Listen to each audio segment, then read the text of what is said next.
Howdy doody ghoulies. I hope you're doing fan-diddly-tastic this fine evening. And I hate to be the bearer of bad news, but this case is bound to bring you down from the fine day you've had thus far. But I'd imagine that's why you're here. Because you're ghouls like us who fiend for the morbid happenings that occur within the world we live in. This week we'll be diving into the tragic murder of Kelly Ann Bates and how in the days and maybe even weeks leading up to her death, all she saw was complete darkness. If you haven't already, please like and follow us on all social media platforms at Cheese for Thought Podcast and send us those case suggestions to contact us at cheeseforthoughtpodcast.com. It's Maggie. And Ariel. And you're listening to Cheese for Thought Podcast.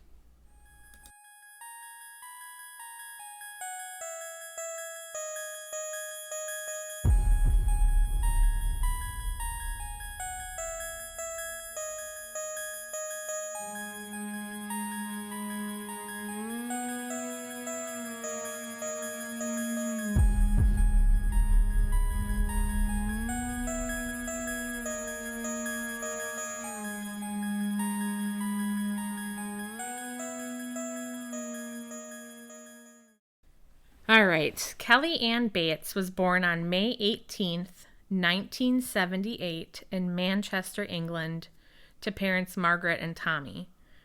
Tommy was a truck driver, which meant that he made a good salary to provide for his family. Kelly was the middle child of 3. She had 2 brothers. And the family, by all means, was incredibly close.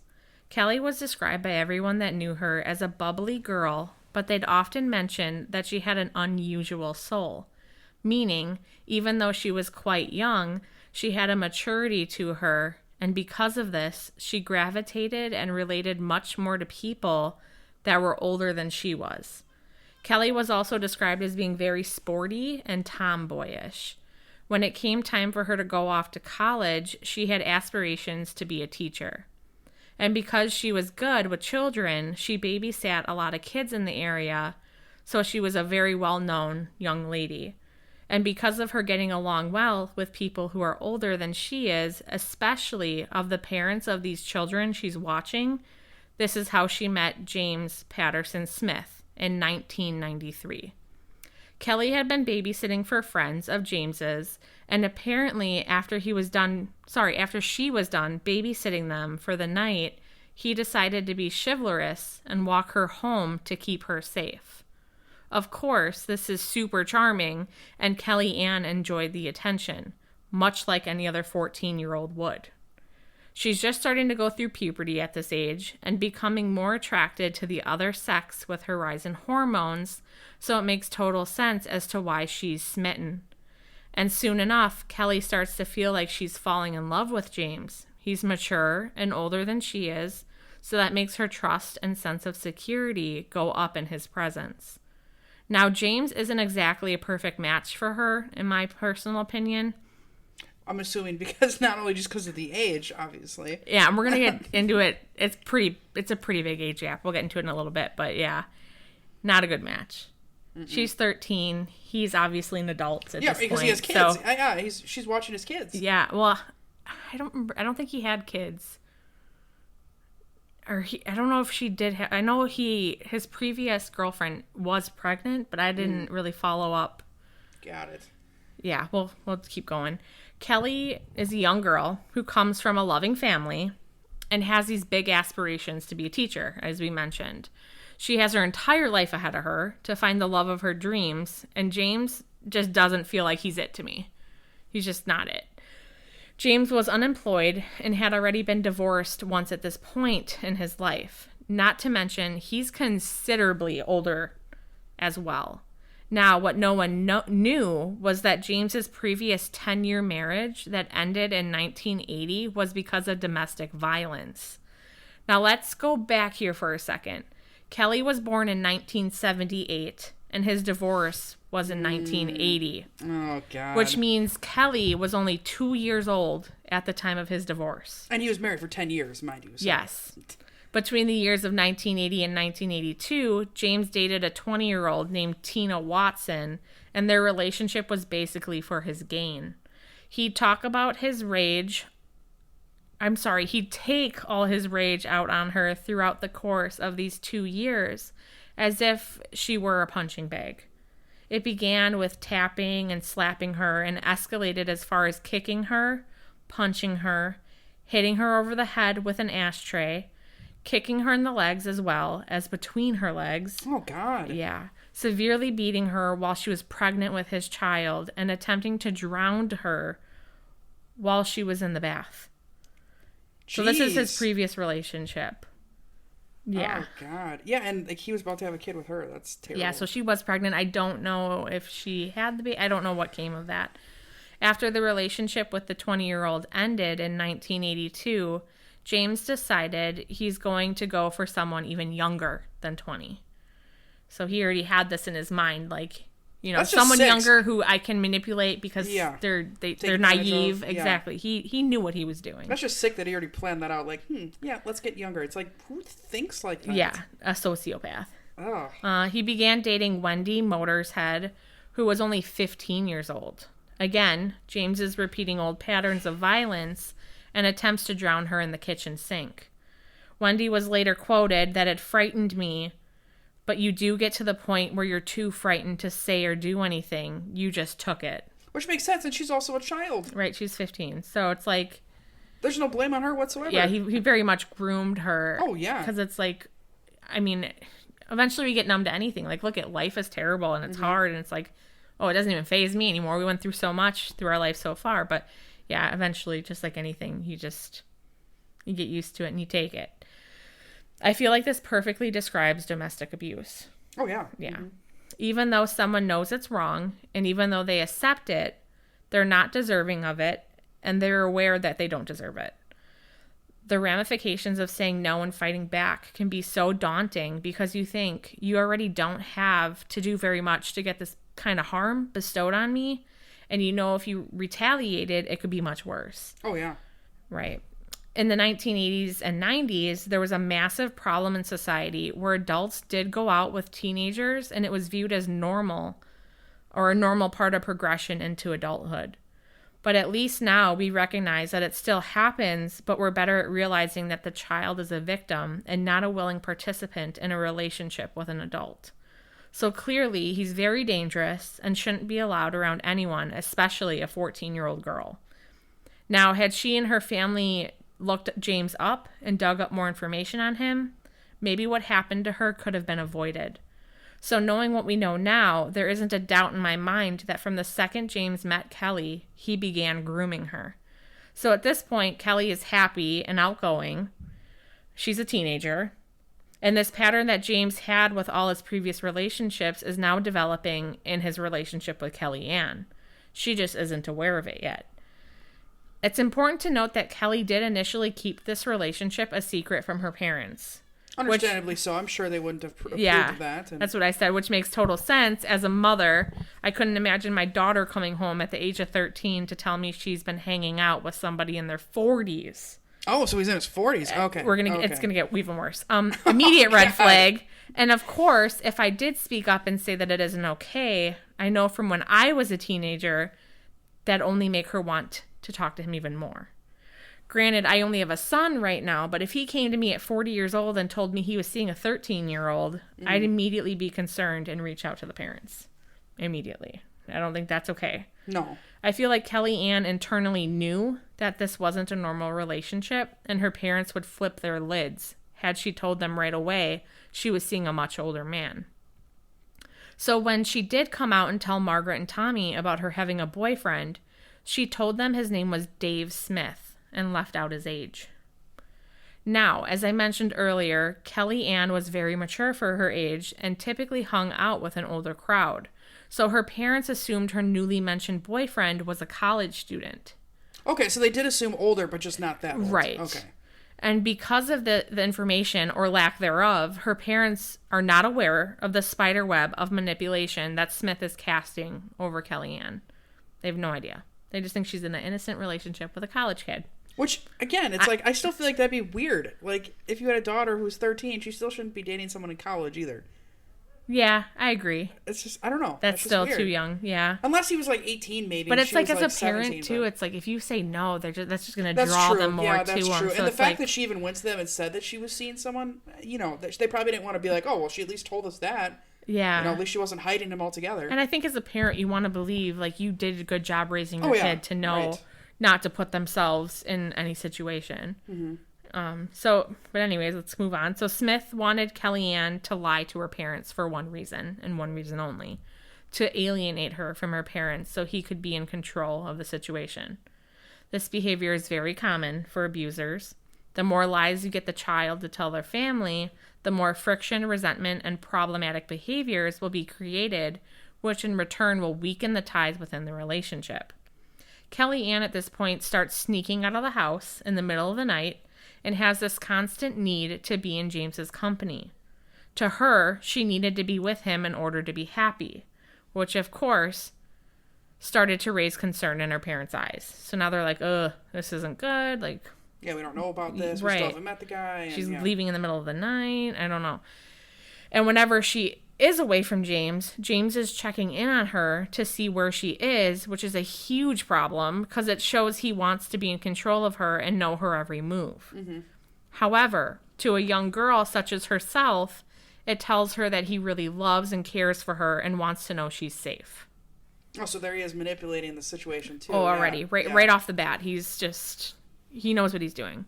Now, because her parents don't know the depths of the situation and how old, quote, Dave is, or who they know him as is Dave. Mm-hmm. It's not even his real name.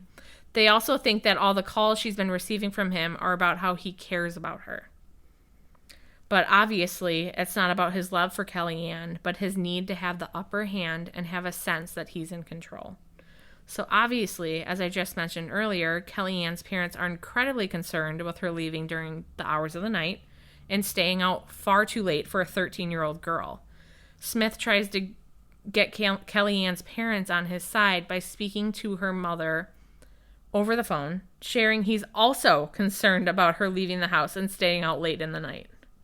What? So now he's manipulating the parents. Okay. So, like I wrote here, too. So, Kellyanne's mother thinks she is an ally in Smith, which makes the whole situation much worse than we thought. Yeah, this is really fucked up. Yeah, so not only is James grooming Kellyanne, but her parents, too. Yeah, right.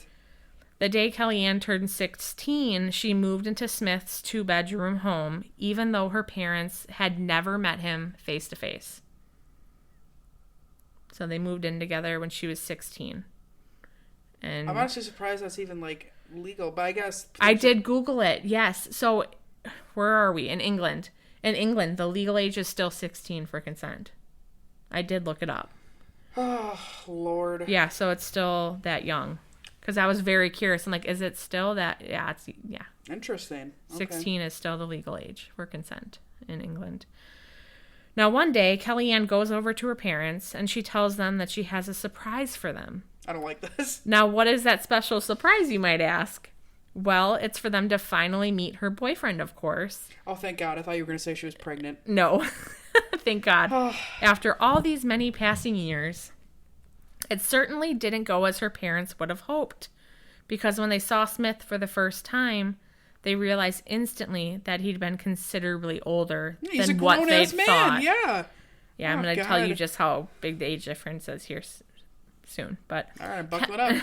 It's pretty crazy. Kellyanne did lie when introductions were made. She told them he was 32 years old, so twice her age.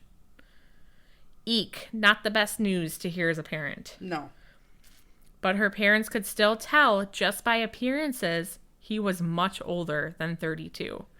When her parents were later spoken with, her mother even stated that the hairs on the back of her neck stood up instantly when she met Dave, because they still know him as Dave, because she recognized the darkness in his eyes. Her words exactly were that he exuded evil. Oh, that's a creepy feeling. Yeah, there was something deeply disturbing about him. Margaret even stated that he came into their house overly confident, and when she saw the bread knife sitting on the counter in their kitchen, she wanted to stab him in the back with it.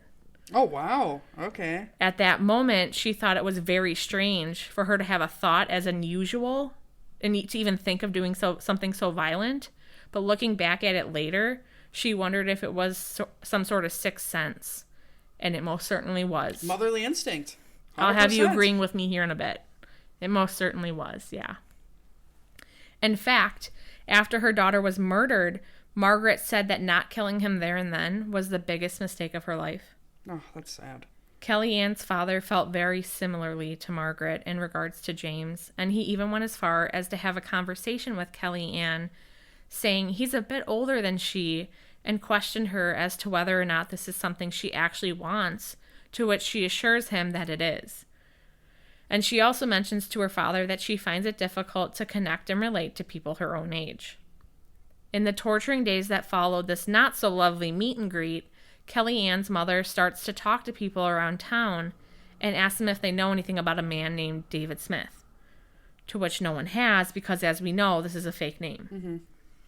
Which is incredibly shocking to Margaret because they live in a very tight community, so you'd think someone would have known of him.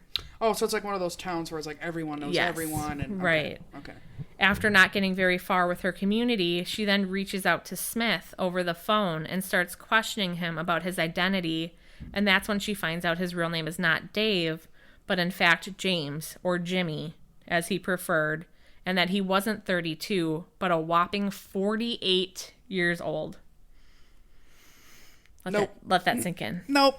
That's disgusting. So 14 when they finally met him. He's 48. Nope, that's disgusting. He could literally be her dad. Or 16, sorry. They met him probably when he was 16. So yeah. Nope. Yeah, I kind of hop all over when she was a teenager. And yeah. Which meant he was only 1 year older than Tommy, Kelly Ann's old father. Yeah, that's disgusting. That's exactly where I went. Yeah. Mentally, like, yep, the so dude's he's the same age as her parents. Older. A year older than her father. Yeah, that's disgusting. I could not. Nope. Like, literally, I feel like throwing up right now. That's disgusting. Yeah. I can't even begin to imagine the panic her parents felt knowing that their young child was in a sexual, intimate relationship with a man who's older than they were. God, it gets worse every time I you know. say it. Oh my God. I have the heebs. I'm disgusted right now. James' excuse for not telling them sooner was that he knew they'd object to their relationship. Well, no shit. If they'd known. Anybody with a brain would have objected to this. Exactly. Oh my God. You'd be a fool not to object. At this point, Margaret is absolutely shitting her pants, much like I am right now, and trying everything she can to get her daughter to leave this relationship. But for some ungodly, unknown reason, Kelly Ann is totally smitten. But he's good at manipulating the situation. Very good. He says everything he needs. And she's 16 for crying out loud. He's taking complete advantage of her. He knows exactly what to say. Mm-hmm. I mean, I have a sister that's turning 16 soon. Like, this just absolutely disgusts me. Sit well with me. No.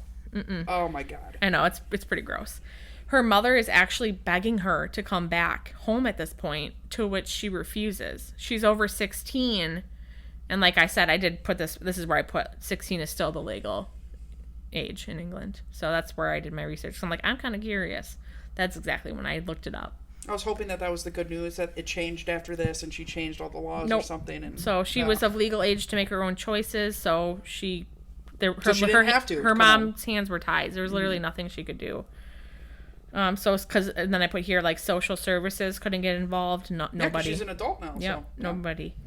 Her parents are stuck between a rock and a hard place at this point because they feel if they keep causing conflict in regards to the situation by forcing the issue, they'll lose her forever. Her mom stated at a later point that she didn't know what she should do in this situation. Kelly Ann was too old for the police to assist, and she wasn't listening to her. Imagine how powerless she was in this whole clusterfuck. The amount of hatred she had for him had to be almost impossible to push down. Now, for a brief time, Smith and Kelly Ann did separate. Oh. Which must have been a huge weight lifted off of Margaret and Tommy's shoulders. But just when they were getting used to the idea of having their daughter back under their roof, bam, they got back together in November 1995. And the reason they got back together was because he basically stalked her. He'd been constantly following her around, getting into contact with her, wearing her down, convincing her that it'll all be okay and even better than before. So saying all the right things once again. Exactly. In December 1995, Kellyanne quit her part-time job at a graphic firm and told her parents that she'd been hired on full-time at a new job that would require lots of overtime, so they won't be seeing much of her. That's kind of suspicious. Red flag. Yeah. Yes. Her parents did believe her because they knew she really enjoyed her job. However, the truth was that there wasn't a new job at all, and she moved in with James full-time and spent all her time in his house, which was exactly what James wanted. This was all part of the grooming process. So he has her all to himself at this point. She doesn't leave the house ever. She has no job. He alienated her from her friends, her family. She has nobody. Fucked up. I literally am like speechless at this. I literally can't even wrap my mind around this. Yeah, it's crazy. She's a child. Yeah. It puts a whole, like, this is a whole new ball game when it's a child. And they don't realize what's happening in front of their eyes. Right. Yeah. Now, James has her at home with him 24/7 with zero support from her family and coworkers. And this is the point where the abuse she endures floods at full force. Oh, no. Kellyanne was basically a prisoner that he could torture for his own amusement. There were some rare occasions where the parents did come over to Smith's house, and when they did, they started to see a huge shift in Kellyanne's behavior. Kellyanne would be sitting in a chair with her head down, nervous and mute. On another occasion, Smith actually showed her parents a hole in the floor and claimed it had been formed from work that was done to repair a gas leak. In hindsight, this hole was actually where he'd forced Kellyanne to stay to imprison her at times. Oh my God. Sick. He's clearly enjoying this.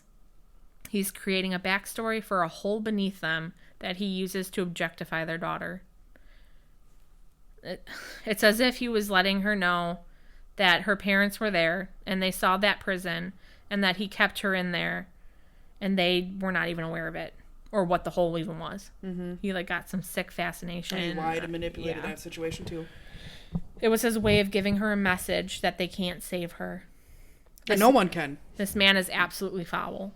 Sickening. I just want to reach in that house, take her out of it, and burn the house down with him inside it after trapping him in so he can't flee.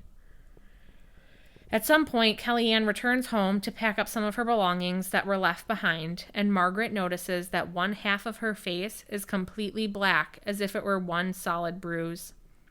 And Margaret recalls Kellyanne telling her that she got the bruises from some girls that had attacked her. She couldn't help but worry, but she knew if she dragged her away from him, she'd lose her daughter for good. So James was able to continue these patterns of behavior since everyone was so scared. Her parents also noticed that not only did she have bruises, but bite marks all over her body. And her excuse for those were that they were caused by accidents where she fell over a wired fence. Not only that, she also had a fingerprint bruising on her body where it's very apparent that someone is grabbing her and restraining her. On top of all of this information, she's also losing a lot of weight, stops bathing, and altogether stops taking care of her appearance. Her hair is greasy and unkempt, her clothes are dirty, and even her posture has changed. She started to walk around with her head down and chin in her chest. Of course, from the outside looking in, we're yelling to her parents, get her the hell out of there. Mm-hmm. But it's important that we consider the victim in this situation.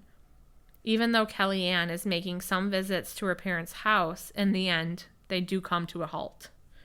She's now only commuting with them over the phone. Even though we know Smith has a history of being violent, he doesn't actually have a criminal record or any reports of domestic abuse against him.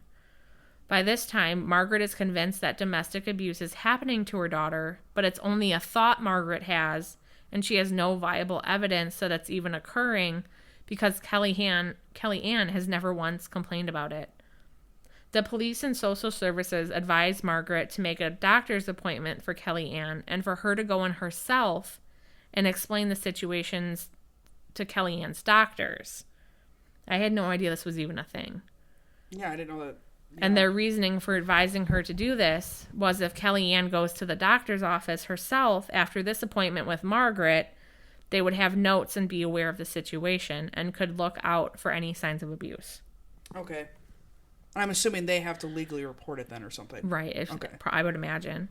I know they do now. I don't know if that's how it was in the 90s, but imagine this as a parent being in this exact situation. You can do absolutely nothing to protect your daughter. And that's literally your sole purpose on earth as a mother and father, is to protect your child from harm no matter their age. And they don't even have the means to take action. Who was once a fun and outgoing girl is now quiet and withdrawn. And she's like a recluse now. She's like the exact opposite. Yeah. And he destroyed her. Complete Every bit of her 180. he has destroyed. Yeah. Her parents go as far as to say she is now coming off as strange and unnatural on their phone calls, because it's clear that Smith is listening in on them. So the last shred of peace Kellyanne had as a young woman is now taken away from her. She doesn't even have the ability to talk over the phone in privacy anymore. After a short time, these phone calls come to a halt. Margaret and Tommy stop hearing from their daughter altogether, aside from birthday cards and anniversary cards, and even those cards are written by Smith, not her. I don't like that. I don't either. Kellyanne now starts missing important events with the family, which is completely out of character for her, considering she's always been very, very close to them. Her older brother, Andrew, even calls Smith's home to try and come see her, and is told by Smith that she isn't home at the time and is out. Even though he never let her out of the house. Exactly. We know that's a lie. But they don't. I mean, there's nothing they can really do. Even a concerned neighbor comes around to see Kellyanne. Smith briefly presented her at the bedroom window and insisted that she was okay, but clearly she most definitely is not okay, and nor is his behavior. Right. Yeah, I'm going to walk you over to the window outside, and here she is. Yeah, right. No. That's crazy. This is just downright very peculiar. The fact that neighbors and family members are literally coming around and calling her and still being denied access just shouts something is not right here.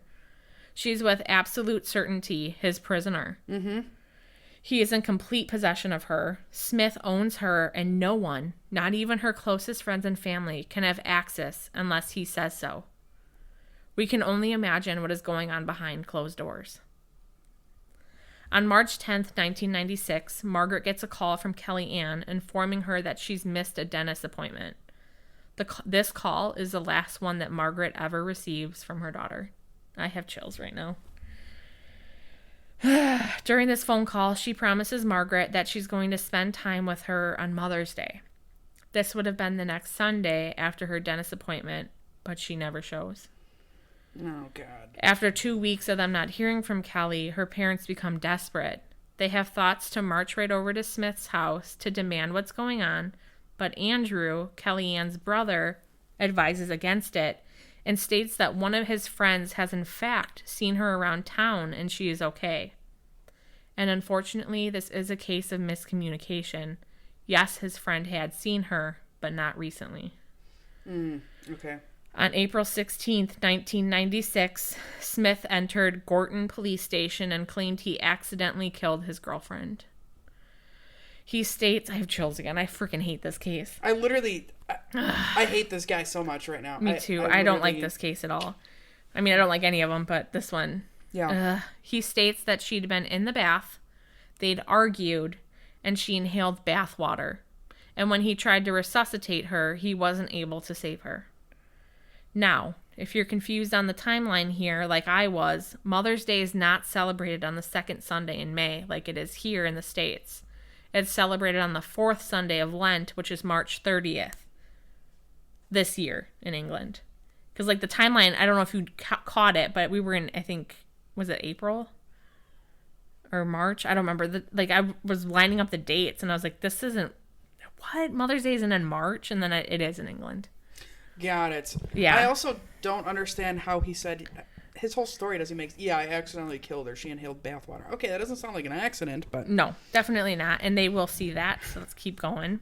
Now, drownings are big red flags for coroners. Drownings at home in a bathtub are a negligible amount of. I'm sorry. Let me just try that again. Drownings at home in a bathtub are negligible amount wise to a coroner, meaning they mean nothing. That's not what happened. They can just rule it out right away. That makes total sense. Sorry.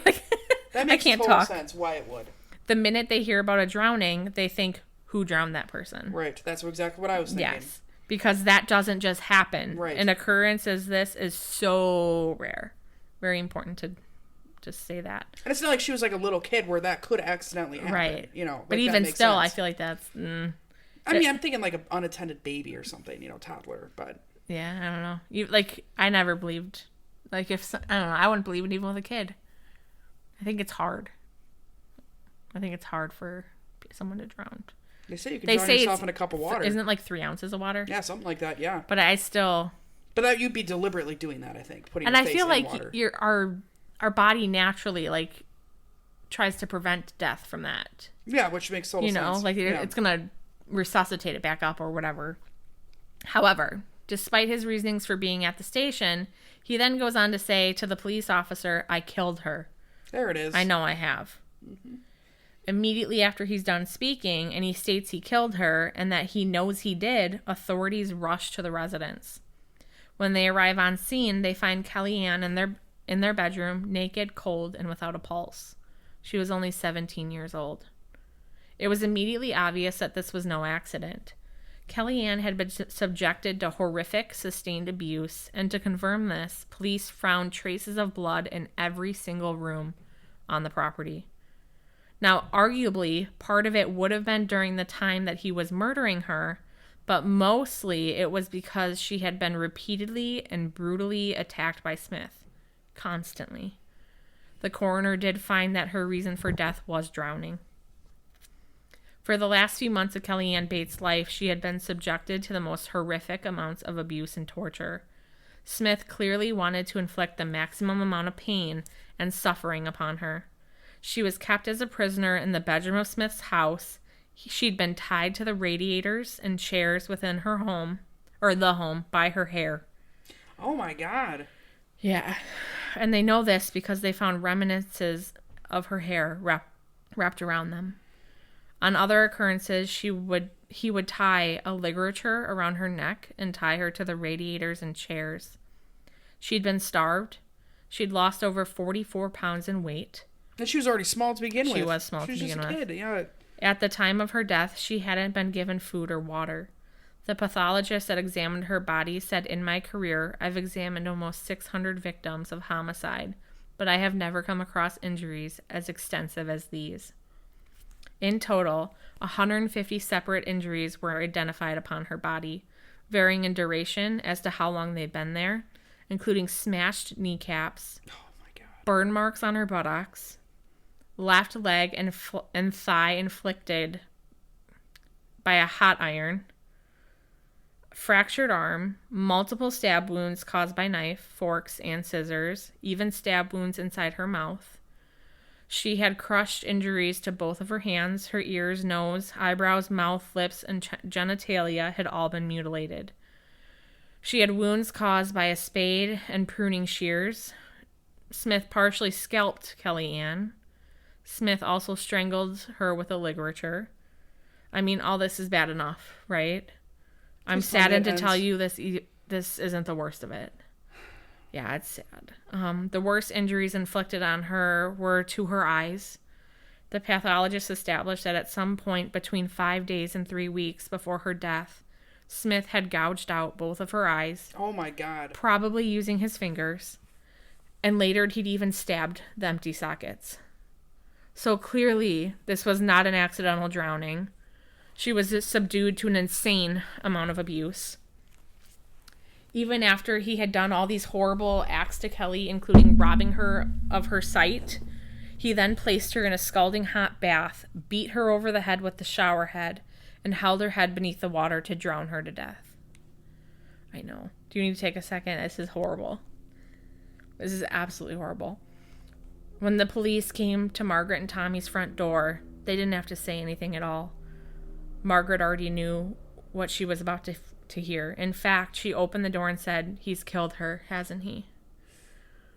Isn't that so sad? I want to cry. I'm literally trying not to. I want to cry so bad. Even at that, they had to go in to identify her ruined body. Oh God, they had to see that. Yeah. Imagine having to go in to identify your child's starved, broken, blind body.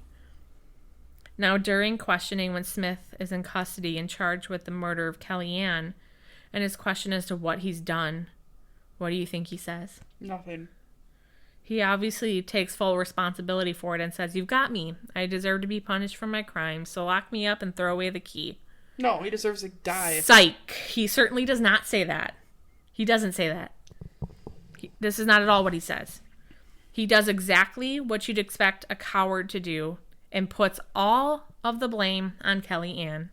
In fact, he goes as far as to say, "You know what? She has some problems. She used to inflict the injuries on herself to make him look bad." He even went as far as to say she emotionally abused him. Oh my God. And continuously mocked the death of his mother and that she had driven him to kill her. Yes, an innocent child, mind you. He's a fucking coward. He is scum of the earth. Smith even said that Kellyanne enjoyed winding him up and that she'd, quote, "put me through hell winding me up." No. Sir, you're the problem here. Yeah. And he's the adult. Exactly. This is sickening. It's absolutely fucking sickening. I know. This one's rough. Then he says that she dared him to hurt her. Okay. All right. He even says that he may have hurt her, but she asked for it. And let me tell you this, everything that I did to her, she specifically asked him to do. No fucking way, sir. Nobody believes you. Are you Delulu? Do you think we're Delulu? Because ain't no fucking way a single soul is believing a word you say, my dude. Oh, so she put you through hell, did she? Well, you're in luck then, because hell is where you'll be spending eternity, my guy. So this brings us to the court case.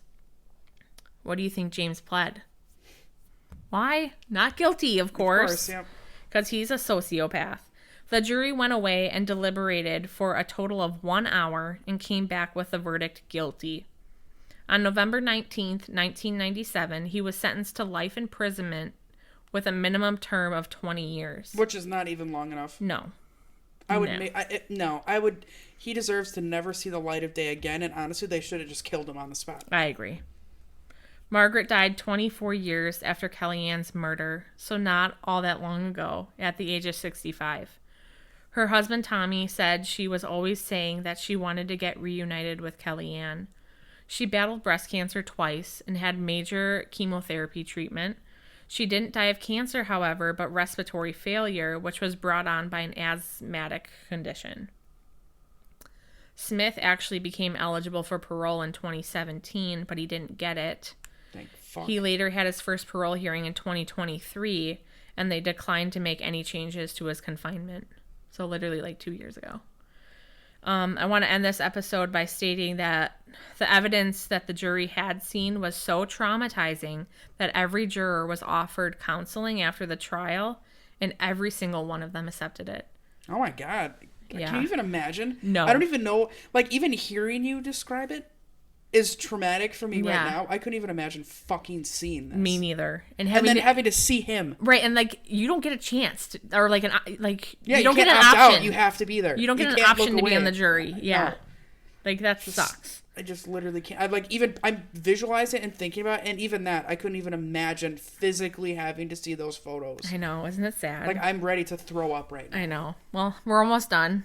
So, now, if that doesn't tell you how absolutely horrible Kellyanne Smith's life was in those last moments, I don't know what will. Just all of them having to go to therapy for that. Like, that's crazy. But yeah, that's the end of this one, so... And just knowing that she didn't even get that chance and he robbed her of everything.